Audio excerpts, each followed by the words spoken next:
ಆರಾಧನಾ ಸಮಯ.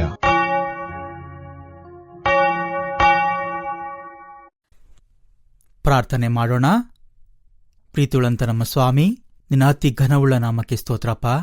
ನಿನ್ನ ಮಹಾಕೃಪೆಯಿಂದ ಆಗಮನ ಕಾಲದ 2ನೆಯ ಭಾನುವಾರದಲ್ಲಿ ನಾವಿದ್ದೇವೆ. ನಿನ್ನನ್ನು ಧ್ಯಾನಿಸುವಂಥ, ನಿನ್ನ ಆರಾಧಿಸುವಂಥ ಸಮಯ ಸ್ವಾಮಿ. ನಿನ್ನ ಆರಾಧನೆಯಲ್ಲಿ ನಾವು ನಿನ್ನ ಕಂಡುಕೊಳ್ಳುವಂಥ ಕೃಪೆನ ದಯಪಾಲಿಸ್ಕೊಡು. ಈ ಆರಾಧನೆಯಲ್ಲಿ ನಮ್ಮ ಸಂಗಡ ಮಾತನಾಡು ಸ್ವಾಮಿ. ನಿನ್ನ ವಾಕ್ಯಗಳು ನಮ್ಮ ಸಂಗಡ ಮಾತಾಡುತ್ತಾ, ನಮ್ಮನ್ನು ಎಚ್ಚರಿಸುತ್ತಾ, ನಿನ್ನ ಸೇವೆಗೆ ಸಿದ್ಧ ಮಾಡಲು ನಮಗೆ ಕರೆಯನ್ನು ಕೊಡಲಿ. ಕೇಳುವಂಥರ ಎಲ್ಲ ಹೃದಯಗಳಿಗೆ ಸಾಂತ್ವನವನ್ನು, ಸಮಾಧಾನವನ್ನು, ನಿನ್ನ ನಿರೀಕ್ಷೆಯನ್ನು ಅದು ಹುಟ್ಟಿಸಲಿ ಸ್ವಾಮಿ. ಈ ಆರಾಧನೆಯ ಆದಿಯು ಅಂತ್ಯವು ಮಧ್ಯಸ್ಥನಾಗಿದ್ದುಕೊಂಡು ಪ್ರತಿಯೊಂದು ಸಂದರ್ಭದಲ್ಲಿ ನಮ್ಮನ್ನು ವಿಶೇಷವಾಗಿ ಬಲಪಡಿಸಿ ನಿನ್ನ ಮಹಿಮೆಗೋಸ್ಕರ ಕಾದು ನಡೆಸು. ಯೇಸು ನಾಮದಲ್ಲಿ ಪ್ರಾರ್ಥನೆಯನ್ನು ಬೇಡಿದ ತಂದೆ ಆ ದೇವರೇ, ಆಮೇನ್.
ಕರ್ತನೇ, ನನ್ನ ತುಟಿಗಳನ್ನು ತೆರೆಯ ಮಾಡು.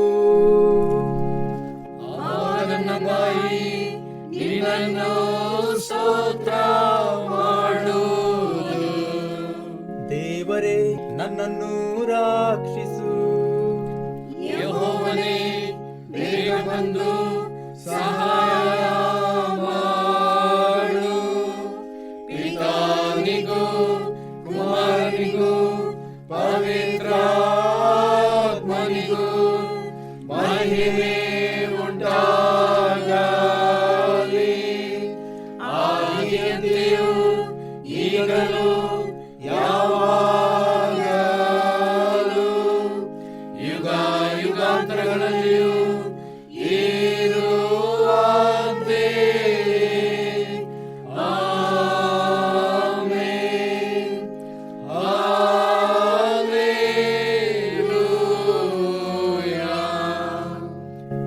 ಯೆಹೋವನಿಗೆ ಅಡ್ಡ ಬೀಳುವ ಬನ್ನಿರಿ. ನಮ್ಮನ್ನು ಮಾಡಿದವನು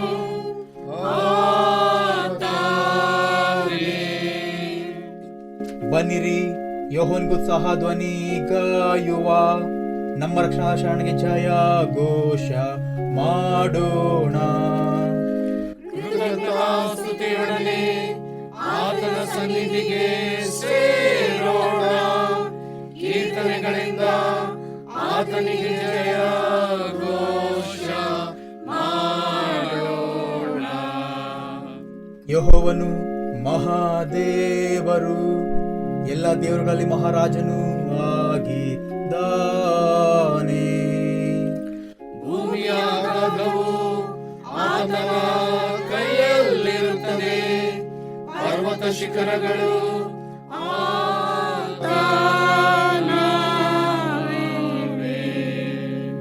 ಸಮುದ್ರವು ಆತನ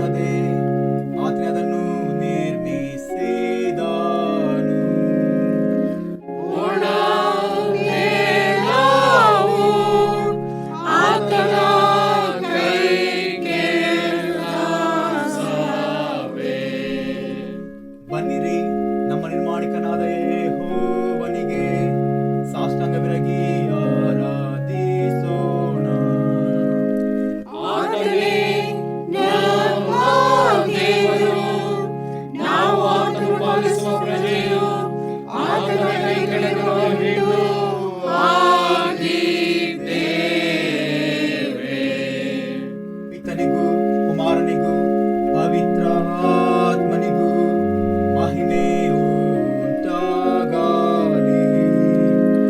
ಆದಿಯಂತೆಯೂ ಈಗಲೂ ಯಾವಾಗಲೂ ಯುಗಾಂತರಗಳಲ್ಲಿಯೂ ಇರುವಂತೆ.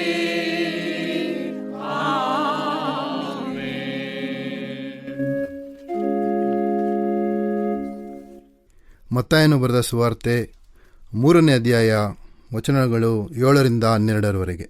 ಆದರೆ ಅವನು ಫರಿಸಾಯರಲ್ಲಿಯೂ ಸದ್ದುಕಾಯರಲ್ಲಿಯೂ ಅನೇಕರು ತನ್ನಿಂದ ಸ್ನಾನ ಮಾಡಿಸಿಕೊಳ್ಳುವುದಕ್ಕೆ ಬರುವುದನ್ನು ಕಂಡು ಅವರಿಗೆ, ಎಲೈ ಸರ್ಪಜಾತಿಯವರೇ, ಮುಂದೆ ಕಾಣಬರುವ ದೈವಕೋಪದಿಂದ ತಪ್ಪಿಸಿಕೊಳ್ಳುವುದಕ್ಕೆ ನಿಮಗೆ ಉಪದೇಶ ಮಾಡಿದವರಾರು? ಹಾಗಾದರೆ ನಿಮ್ಮ ಮನಸ್ಸು ದೇವರ ಕಡೆಗೆ ತಿರುಗಿತೆಂಬುದನ್ನು ತಕ್ಕ ಫಲದಿಂದ ತೋರಿಸಿರಿ.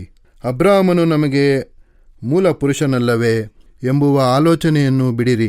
ದೇವರು ಅಬ್ರಹಾಮನಿಗೆ ಈ ಕಲ್ಲುಗಳಿಂದಲೂ ಮಕ್ಕಳನ್ನು ಹುಟ್ಟಿಸಬಲ್ಲನೆಂದು ನಿಮಗೆ ಹೇಳುತ್ತೇನೆ. ಈಗಲೇ ಮರಗಳ ಬೇರಿಗೆ ಕೊಡಲಿ ಹಾಕಿದೆ. ಒಳ್ಳೆ ಫಲವನ್ನು ಕೊಡದ ಪ್ರತಿಯೊಂದು ಮರವನ್ನು ಕಡಿದು ಬೆಂಕಿಯಲ್ಲಿ ಹಾಕುವರು. ನಾನಂತೂ ನಿಮ್ಮ ಮನಸ್ಸು ತಿರುಗಿಕೊಳ್ಳಬೇಕೆಂಬುದಕ್ಕೆ ನಿಮಗೆ ನೀರಿನಲ್ಲಿ ಸ್ನಾನ ಮಾಡಿಸುತ್ತೇನೆ. ಆದರೆ ನನ್ನ ಹಿಂದೆ ಬರುವವನು ನನಗಿಂತ ಶಕ್ತನು. ಆತನ ಕೆರಗಳನ್ನು ಹೊರಲಿಕ್ಕೂ ನಾನು ಯೋಗ್ಯನಲ್ಲ. ಆತನು ಪವಿತ್ರಾತ್ಮನಲ್ಲಿಯೂ ಬೆಂಕಿಯಲ್ಲಿಯೂ ನಿಮಗೆ ಸ್ನಾನ ಮಾಡಿಸುವನು. ಆತನು ಮರವನ್ನು ಕೈಯಲ್ಲಿ ಹಿಡಿದಿದ್ದಾನೆ. ತನ್ನ ಕಣದಲ್ಲಿಯ ರಾಶಿಯನ್ನು ತೂರಿ ಹಸನು ಮಾಡಿ ತನ್ನ ಗೋಧಿಯನ್ನು ಕಣಜದಲ್ಲಿ ತುಂಬಿಕೊಂಡು ಹೊಟ್ಟನ್ನು ಆರದ ಬೆಂಕಿಯಲ್ಲಿ ಸುಟ್ಟು ಬಿಡುವನು ಎಂದು ಹೇಳಿದನು ಎಂಬುದೇ. ಕರ್ತನೇ, ನಮ್ಮ ಮೇಲೆ ದಯೆಯಿಡು. ಕರ್ತನೇ, ನಿನಗೆ ಸ್ತೋತ್ರವು.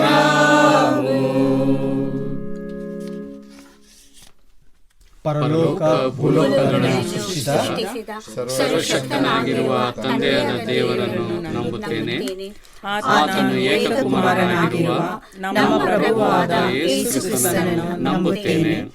ಈತನು ಪರಿಶುದ್ಧಾತ್ಮನಿಂದ ಕನ್ಯಾಮರಿಯಳ ಗರ್ಭದಲ್ಲಿ ಧರಿಸಲ್ಪಟ್ಟು ಆಕೆಯಲ್ಲಿ ಹುಟ್ಟಿ ಪೊಂತಿ ಪಿಲಾತನ ಆಧಿಪತ್ಯದಲ್ಲಿ ಶ್ರಮೆ ಹೊಂದಿ ಶಿಲುಬೆಗೆ ಜಡಿಯಲ್ಪಟ್ಟು ಸತ್ತು ಹೂಣಲ್ಪಟ್ಟು ಪಾತಾಳಕ್ಕಿಳಿದು 3ನೇ ದಿನದಲ್ಲಿ ಸತ್ತವರೊಳಗಿಂದ ಎದ್ದು ಪರಲೋಕಕ್ಕೇರಿ ಹೋಗಿ ಸರ್ವಶಕ್ತನಾಗಿರುವ ತಂದೆಯಾದ ದೇವರ ಬಲಪಾರ್ಶ್ವದಲ್ಲಿ ಕುಳಿತುಕೊಂಡಿರುತ್ತಾನೆ. ಈತನು ಅಲ್ಲಿಂದ ಬಂದು ಬದುಕುವವರಿಗೂ ಸತ್ತವರಿಗೂ ನ್ಯಾಯ ತೀರಿಸುವನು ಎಂದು ನಂಬುತ್ತೇನೆ. ಪರಿಶುದ್ಧಾತ್ಮನನ್ನು ನಂಬುತ್ತೇನೆ.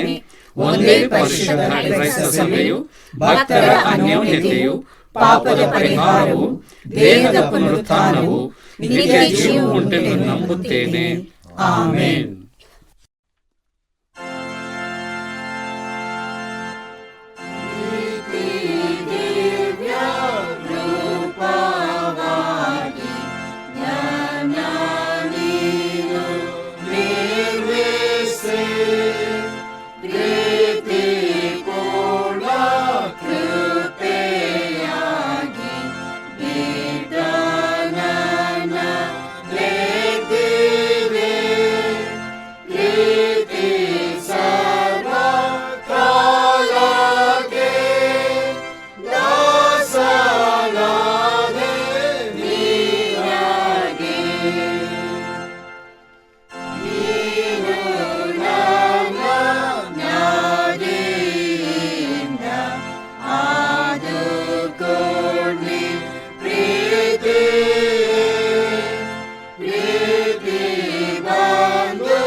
ಪ್ರೀತಿಯುಳ್ಳಂಥ ದೇವಜನರೇ, ಪಿಲಿಗ್ರಿಮ್ ಕನ್ನಡ ಲೂಥರನ್ ಸಭೆ ILC ಈ ಸಭೆಯ ಪರವಾಗಿ ಆರಾಧನೆಯಲ್ಲಿ ಭಾಗವಹಿಸಿದಂಥ ಎಲ್ಲರಿಗೆ ನಮ್ಮ ಪ್ರೀತಿಯ ಶುಭ ವಂದನೆಗಳನ್ನು ಸಲ್ಲಿಸ್ತೇವೆ. ದೇವರು ನಿಮ್ಮನ್ನ ನಿಮ್ಮ ಪ್ರೀತಿಯ ಕುಟುಂಬಗಳನ್ನು ಕಾಪಾಡಲಿ. ತಂದೆಯಾದ ದೇವರಿಂದಲೂ ಕರ್ತನಾದ ಯೇಸು ಕ್ರಿಸ್ತರಿಂದಲೂ ನಿಮಗೆ ಕೃಪೆಯೂ ಶಾಂತಿಯೂ ಉಂಟಾಗಲಿ. ಆಮೆನ್. ಪ್ರೀತಿಯ ದೇವಜನರೇ, ಆಗಮನ ಕಾಲದ 2ನೆಯ ಭಾನುವಾರದಲ್ಲಿ ನಾವಿರುವಾಗ ಕ್ರಿಸ್ತನ ಬರೋಣವನ್ನ ಎದು ನೋಡುತ್ತಾ ಆತನನ್ನ ಆರಾಧಿಸಲು ಸಿದ್ಧರಾಗೋಣ. ಈ ನಮ್ಮ ಆರಾಧನೆಯ ಮುಖ್ಯ ಕರೆ ನಿರೀಕ್ಷೆಗಾಗಿ, ಕ್ರಿಸ್ತನನ್ನ ಎದುರುಗೊಳ್ಳುವುದಕ್ಕಾಗಿ. ಕ್ರಿಸ್ತನು ಈ ಲೋಕದ ಅರಸನಾಗಿದ್ದಾನೆ, ರಾಜಾಧಿರಾಜನಾಗಿದ್ದಾನೆ. ಹಾಗಾಗಿ ಆತನ ಆಗಮನಕ್ಕೆ ನಾವು ಸಿದ್ಧರಾಗುತ್ತಾ, ಎಚ್ಚರಗೊಳ್ಳುತ್ತಾ ನಾವು ಆತನ ಎದುರುಗೊಳ್ಳುವುದಕ್ಕೆ ಸಿದ್ಧರಾಗಬೇಕೆಂಬುದಾಗಿ ಕರೆ ಕೊಡ್ತಾ ಇದೆ. ಕರ್ತನಲ್ಲಿ ಪ್ರೀತಿಯುಳ್ಳಂಥ ದೇವಜನರೇ, ಇಂದು ನಮ್ಮ ಆರಾಧನೆಯಲ್ಲಿ ಮುಖ್ಯವಾಗಿ ಮತ್ತಾಯನ ಸುವಾರ್ತೆ 3ನೇ ಅಧ್ಯಾಯದ 1ರಿಂದ 12 ವಚನಗಳಲ್ಲಿ ನಾವು ಆಲೋಚನೆಯನ್ನು ಮಾಡಲಿಕ್ಕಿದ್ದೇವೆ. ಇಲ್ಲಿ ಪ್ರಮುಖವಾಗಿ ನಾವು ಕಾಣುವಂಥ ವ್ಯಕ್ತಿ ಸ್ನಾನಿಕನಾದಂಥ ಯೋಹಾನನು. ಹಳೆ ಒಡಂಬಡಿಕೆಯಲ್ಲಿ ಈತನ ಬಗ್ಗೆ ತಿಳಿಸಲ್ಪಡುವಂಥ ವಾಕ್ಯಗಳನ್ನು ಗಮನಿಸುವುದೇ ಆದರೆ, ಯೆಶಾಯನ ಪ್ರವಾದನ ಗ್ರಂಥ 40ನೇ ಅಧ್ಯಾಯದ 3ನೇ ವಚನದಲ್ಲಿ, ಮಲಾಕನ್ಯ ಪ್ರವಾದನ ಗ್ರಂಥ 3ನೇ ಅಧ್ಯಾಯದ 1ನೇ ವಚನದಲ್ಲಿ ಈತನ ಕುರಿತು ನಾವು ಗಮನಿಸುತ್ತೇವೆ. ಈತನು ಯಾರೆಂದರೆ, ದೇವರಿಂದ ಕರ್ತನ ಆಗಮನಕ್ಕೆ, ಯೇಸುವಿನ ಆಗಮನಕ್ಕೆ ಲೋಕವನ್ನು ಸಿದ್ಧ ಮಾಡಿದಂಥವನು ಎಂಬುದಾಗಿ ನೋಡ್ತೇವೆ. ವಾಕ್ಯದಲ್ಲಿ ಗಮನಿಸಬೇಕಾದರೆ ಕರ್ತನ ದಾರಿಯನ್ನ ಸಿದ್ಧ ಮಾಡಿದವನು. ಆತನಿಗೆ ಹೇಳುವಂಥ ವಾಕ್ಯ ಸಹ, ಪರಲೋಕ ರಾಜ್ಯ ಸಮೀಪಿಸಿತು, ದೇವರ ಕಡೆಗೆ ತಿರುಗಿಕೊಳ್ಳಿರಿ, ರಿಪೆಂಟೆನ್ಸ್ ಎಂಬುದಾಗಿ ಈತನು ತನ್ನ ವಾಕ್ಯ ಸಂದೇಶದಲ್ಲಿ ಪ್ರಮುಖವಾಗಿ ಒತ್ತು ಕೊಡ್ತಾನೆ. ಈತನ ಬಗ್ಗೆ ನಾವು ಬೈಬಲ್ನಲ್ಲಿ ಗಮನಿಸಬೇಕಾದ್ರೆ ಮೊದಲನೇದಾಗಿ ಈತನ ವಸ್ತ್ರದ ಕುರಿತು ನಾವು ಆಲೋಚನೆ ಮಾಡ್ತೇವೆ, ಮತ್ತು ಆಹಾರದ ಕುರಿತಾಗಿ ಆಲೋಚನೆ ಮಾಡ್ತೇವೆ. ಅವನು ಒಂಟೆಯ ತೊಗಲಿನ ವಸ್ತ್ರವನ್ನು, ಕಾಡು ಜೇನನ್ನು ಆಹಾರವಾಗಿ ತಿನ್ನುತ್ತಾ ಇದ್ದನೆಂಬುದಾಗಿ ಹೇಳಬೇಕಾದ್ರೆ ಅದು ಅವನಿಗೆ ದೇವರ ಸೇವೆಯಲ್ಲಿ ಕೊಡಲ್ಪಟ್ಟಂಥ ಒಂದು ವಿಶೇಷವಾದಂಥ ಕಾರ್ಯಕ್ಕೋಸ್ಕರ ಅದು ಸೂಚಿತವಾಗಿದೆ ಎಂಬುದನ್ನು ನಾವು ಗಮನಿಸಿಕೊಳ್ಳಬಹುದು. ಏಕೆಂದರೆ ಆತನು ದೇವರ ಸೇವೆಗೋಸ್ಕರವಾಗಿ ತನ್ನನ್ನು ಪ್ರತ್ಯೇಕಿಸಿಕೊಂಡಿದ್ದಾನೆ. ಅದರ ಸೇವೆಗೋಸ್ಕರವಾಗಿ ಕರೆಯಲ್ಪಟ್ಟಿರಬೇಕಾದ್ರೆ ತಾನು ಇತರರಿಗಿಂತ ಭಿನ್ನವಾಗಿ ಆತನು ಈ ಕಾರ್ಯಕ್ಕೆ ಸಿದ್ಧನಾಗಿರುವುದನ್ನು ಇದು ತಿಳಿಸಿಕೊಡ್ತದೆ. ಏಕೆಂದರೆ ಮುಂದೆ ಯೇಸ್ವಾಮಿಯು ಸಹ ಹೇಳಬೇಕಾದ್ರೆ ಅದು ನಯವಾದ ಉಡುಪನ್ನು ಧರಿಸಿಕೊಂಡಿಲ್ಲ, ಅರಮನೆಯಲ್ಲಿ ಆತನು ಬಾಳಿಲ್ಲ, ಬದಲಾಗಿ ದೀನತೆಯಿಂದ ಯೇಸುವಿನ ಸೇವೆಯನ್ನು ಮಾಡಿದನೆಂಬುದಾಗಿ ಅವನ ಬಗ್ಗೆ ನಾವು ಕಂಡುಕೊಳ್ತೇವೆ. ಮತ್ತು ನಾವು ಆತನು ಮಾಡ್ತಂಥ ಪ್ರಮುಖ ಕಾರ್ಯದ ಬಗ್ಗೆ ನಾವು ಆಲೋಚನೆ ಮಾಡಬೇಕಾದ್ರೆ, ಆತನು ಯೂದಾಯದಲ್ಲಿ ಯೆರೂಸಲೇಮಿನ ಸುತ್ತಮುತ್ತಲ ಎಲ್ಲ ಜನರು, ಯೋರ್ದನ ಹೊಳೆಯ ಅಕ್ಕಪಕ್ಕದಲ್ಲಿದ್ದ ಜನಗಳು ಬಂದು ತಮ್ಮ ಪಾಪಗಳನ್ನು ಹೇಳಿಕೊಳ್ಳಬೇಕಾದ್ರೆ ಅವರಿಗೆ ದೀಕ್ಷಾಸ್ನಾನವನ್ನು ಮಾಡಿಸಿಕೊಡ್ತಾ ಇದ್ದನು ಎಂಬುದಾಗಿ ನಾವು ಗಮನಿಸ್ತೇವೆ ವಾಕ್ಯದಲ್ಲಿ. ಈ ದೀಕ್ಷಾಸ್ನಾನ ಎಂಬಂಥದ್ದು ಅವರನ್ನು ಪರಿಶುದ್ಧತೆಗೆ ಅಥವಾ ದೇವರ ಕಡೆಗೆ, ಅನ್ಯ ಜನರಿಂದ ದೇವರ ಮಕ್ಕಳಾಗುವಂತೆ ನಡೆಸಲ್ಪಡುತ್ತಾ ಇತ್ತು ಎಂಬುದಾಗಿ ನಾವು ನೋಡ್ತೇವೆ. ಹಾಗಾಗಿ ಯಾರ್ಯಾರು ಕರ್ತನನ್ನು ಎದುರುಗೊಳ್ಳಲಿಕ್ಕೆ ಬರ್ತಾರೋ ಅವರಿಗೆ ಶುದ್ಧತೆಯನ್ನು, ಅವರ ಮುಂದಿನ ಜೀವನದ ದರ್ಶನವನ್ನು ಇದು ಮುನ್ರುಚಿಯಾಗಿ ತೋರಿಸುವಂಥ ಕಾರ್ಯವನ್ನು ಆತನು ಮಾಡುತ್ತಾ ಇರುವುದನ್ನು ಇಲ್ಲಿ ನಾವು ಗಮನಿಸ್ತೇವೆ. ಕರ್ತನಲ್ಲಿ ಪ್ರೀತಿಯುಳ್ಳಂಥ ದೇವಜನರೇ, ಇಲ್ಲಿ ನಾವು ಗಮನಿಸಬೇಕಾದ್ರೆ ವಾಕ್ಯದಲ್ಲಿ ಹಾಗೆಯೇ ಪರಿಸಾಯರು ಸದ್ದುಕಾಯರು ಆತನಿಂದ ದೀಕ್ಷಾಸ್ನಾನವನ್ನು ಪಡ್ಕೊಳ್ಳಬೇಕೆಂಬುದಾಗಿ ಬರಬೇಕಾದ್ರೆ ಆತನು ಅವರನ್ನು ನೇರವಾಗಿ ಖಂಡಿಸ್ತಾನೆ. ಯೋಹಾನ, ಸ್ನಾನಿಕನಾದಂಥ ಯೋಹಾನ ಯಾವಾಗಲೂ ತನ್ನ ಒಂದು ಸುವಾರ್ತೆಯಲ್ಲಿ ಅದು ತನ್ನ ನೇರ ನುಡಿಗಳಿಗೂ ದಿಟ್ಟತನದ ಮಾತುಗಳಿಗೂ ತಪ್ಪನ್ನು ಭಯವಿಲ್ಲದೆ ಖಂಡಿಸಿ ಹೆದರಿಸುವ ಜನರಿಗೆ ಧೈರ್ಯವಾಗಿ ಮಾತಾಡುವುದನ್ನು ನಾವು ಗಮನಿಸ್ತೇವೆ. ಹಾಗಾಗಿ ಇಲ್ಲಿ ಆತನು ಹೇಳುವಂಥ ಮಾತು, ಎಲೈ ಸರ್ಪ ಜಾತಿಯವರೇ ಎಂಬುದಾಗಿ ಅವ್ರನ್ನ ಕರೀತಾನೆ. ಅಂದರೆ ಮುಖವಾಡವನ್ನು ಹಾಕಿಕೊಂಡು ವಿಷ ಕಾರುವವರೇ, ನಿಮ್ಮನ್ನು ದೈವ ಕೋಪವನ್ನು ತಪ್ಪಿಸಲಿಕ್ಕೆ ತಿಳಿಸಿದವರಾರು ಎಂಬುದಾಗಿ ಅವರಿಗೆ ಎಚ್ಚರಿಕೆಯನ್ನು ಕೊಡ್ತಾ ಇದ್ದಾನೆ. ಮತ್ತು ಅವರಿಗೆ ಕೊಡುವಂಥ ಒಂದು ಮಾತು, ಹಾಗಾದರೆ ನೀವು ದೇವರ ಕಡೆಗೆ ತಿರುಗಿದ್ದೀರೆಂಬುದನ್ನು ತಕ್ಕ ಫಲಗಳಿಂದ ತೋರಿಸಿರಿ ಎಂಬುದಾಗಿ ಆತನು ಮಾತಾಡುವುದರಲ್ಲಿ ಗಮನಿಸ್ತೇವೆ. ಕರ್ತನಲ್ಲಿ ಪ್ರೀತಿಯುಳ್ಳಂಥ ದೇವಜನರೇ, ಇಲ್ಲಿ ಆತನು ಇನ್ನೊಂದು ಮಾತನ್ನು ಸಹ ಉಪಯೋಗಿಸ್ತಾನೆ. ಅಬ್ರಹಾಮನು ನಿಮ್ಮ ಮೂಲ ಪಿತೃ ಎಂಬ ಆಲೋಚನೆಯನ್ನು ಬಿಡಿರಿ.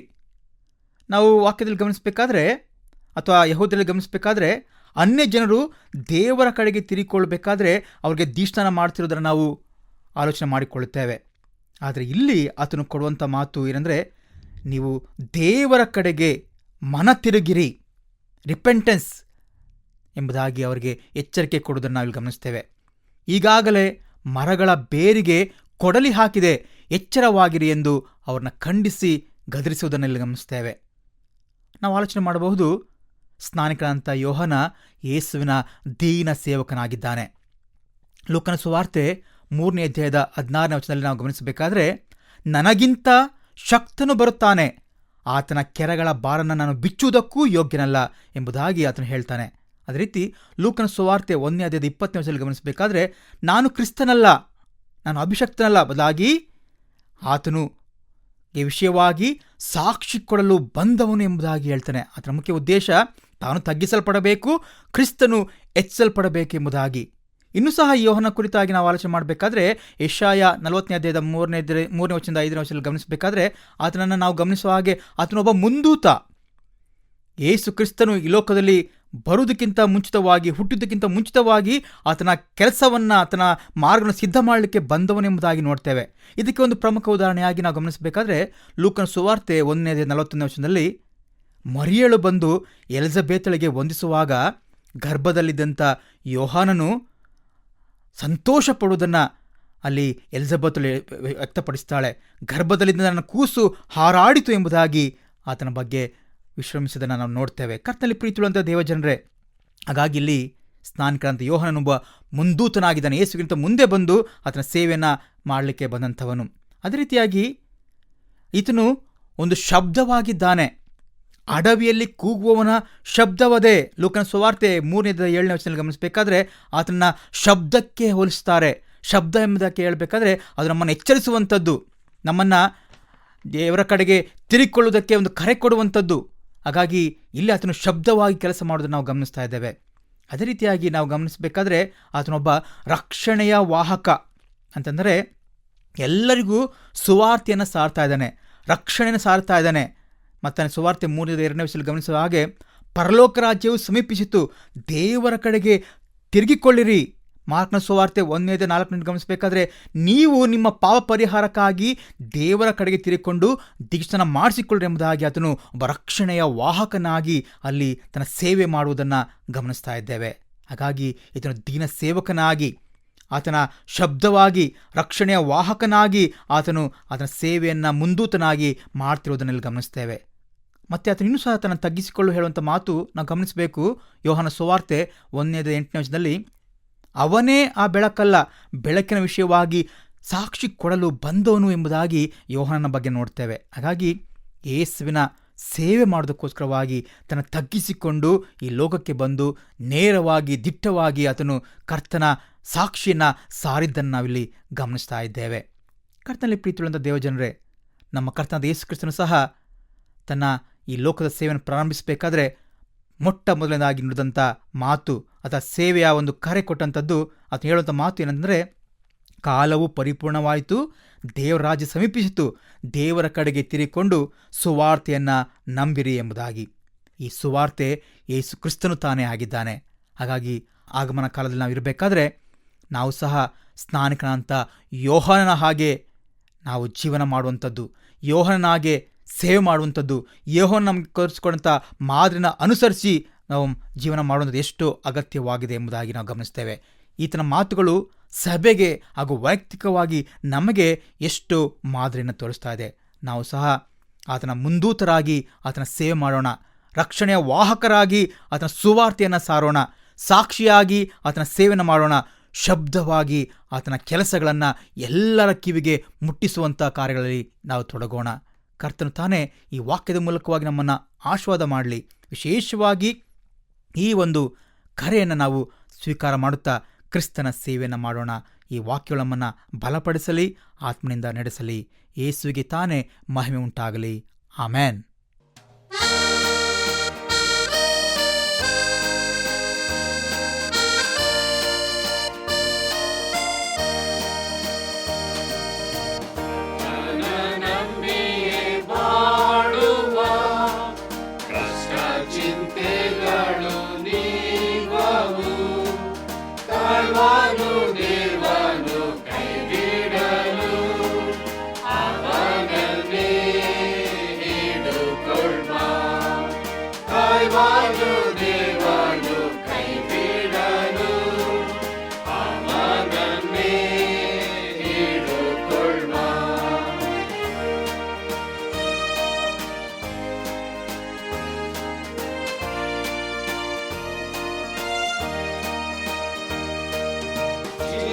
ಪ್ರಭು ಹಿಂದೆ ಹೋಗಿ ಜೀವ ಬೆಳಕನ್ನು ಕಾಣುವೆ ವೈ. ಜೀವ ಪ್ರಭು ಹಿಂದೆ ಹೋಗಿ ಜೀವ ಬೆಳಕನ್ನು ಕಾಣುವೆ ವೈ. ನಮ್ಮೋಳು ಕತ್ತಲು ನೀಗಿಪನೈ ಸಂತೋಷ ಕೊಡುವನೈ. ನಮ್ಮೋಳು ಕತ್ತಲು ನೀಗಿಪನೈ ಸಂತೋಷ ಕೊಡುವನೈ. ಕರ್ತನ ನಂಬಿಯೇ ಬಾಳುವ ಕಷ್ಟ ಚಿಂತೆಗಳು ನೀಗುವವು. ಕಾಯುವನು ದೇವನು ಕೈ ಬಿಡನು, ಅವನನ್ನೇ ಹಿಡುಕೊಳ್ಳುವ.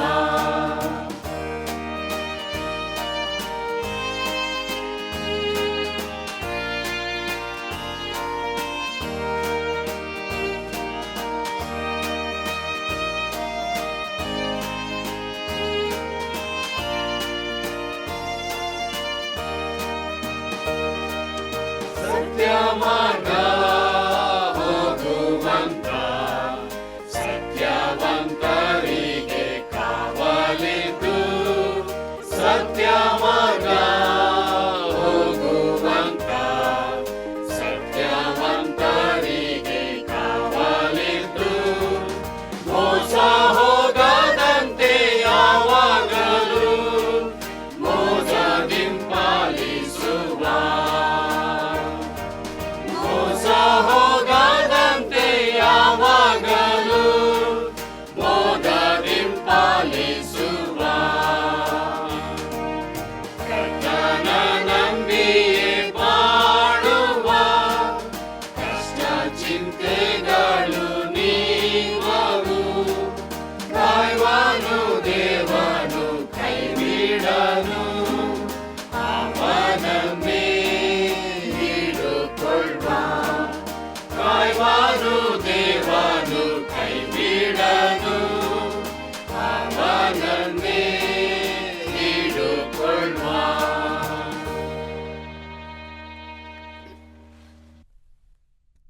ಪ್ರೀತಿಯುಳ್ಳಂಥ ದೇವರೇ, ನೀನು ಕೊಟ್ಟಂಥ ಪರಿಶುದ್ಧ ನಿನ್ನ ವಾಕ್ಯಕ್ಕಾಗಿ ಸ್ತೋತ್ರ ಸ್ವಾಮಿ. ದೇವರೇ, ನಿನ್ನ ಮಕ್ಕಳಾಗಿ ನಾವು ಈ ಲೋಕದಲ್ಲಿ ಬಾಳುವಾಗ ನೀನು ಹೇಳುವಂಥ ನಿನ್ನ ವಾಕ್ಯಗಳನ್ನು ಅನುಸರಿಸಿ ನಿನ್ನ ಸೇವಕರಾಗಿ ಜೀವಿಸಲು ನಮಗೆ ಕರೆಯನ್ನು ಕೊಡು ಸ್ವಾಮಿ. ಇಂದು ಕರ್ತನೆ, ಸ್ನಾನಿಕನಾದಂಥ ಯೋಹನ್ನ ಮೂಲಕವಾಗಿ, ಆತನ ಸೇವೆ ಮೂಲಕವಾಗಿ ಕರ್ತನೆ ನಿನ್ನ ಒಂದು ಮಹಿಮೆಯನ್ನು, ಪ್ರೀತಿಯನ್ನು ನಾವು ಕಳೆದುಕೊಂಡಿದ್ದೇವೆ. ಆತನು ಸಹ ಮುಂದೂತನಾಗಿ, ಶಬ್ದವಾಗಿ, ಸಾಕ್ಷಿಯಾಗಿ ಕರ್ತನೆ ನಿನ್ನ ಸೇವೆಯನ್ನು ಯಥಾರ್ಥವಾಗಿ ಮಾಡಿದಂತೆಯೇ ನಾವು ಸಹ ಈ ಲೋಕದಲ್ಲಿ ನಿನ್ನ ಸೇವೆಯನ್ನು ಮಾಡುವಂಥ ಸಾಧನಗಳಾಗಿ ನಮ್ಮನ್ನು ಉಪಯೋಗಿಸಿಕೋ. ದೇವರೇ, ನಿನ್ನ ರಾಜ್ಯವು ಬರಬೇಕು ಸ್ವಾಮಿ. ನಿನ್ನ ಸೇವೆಯು ಎಲ್ಲ ಕಡೆ ನಡೆಯಲ್ಪಡಬೇಕು, ನಿನ್ನ ನೀತಿಯು ಸಾರಲ್ಪಡಬೇಕು.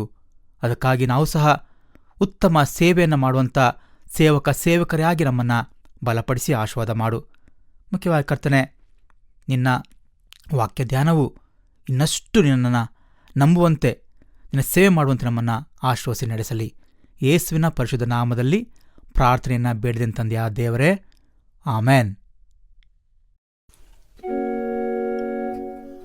ಕರ್ತನೇ ನಮ್ಮನ್ನು ಕಾರುಣಿಸು, ಕರ್ತನೇ ನಮ್ಮನ್ನು ಕಾರುಣಿಸು.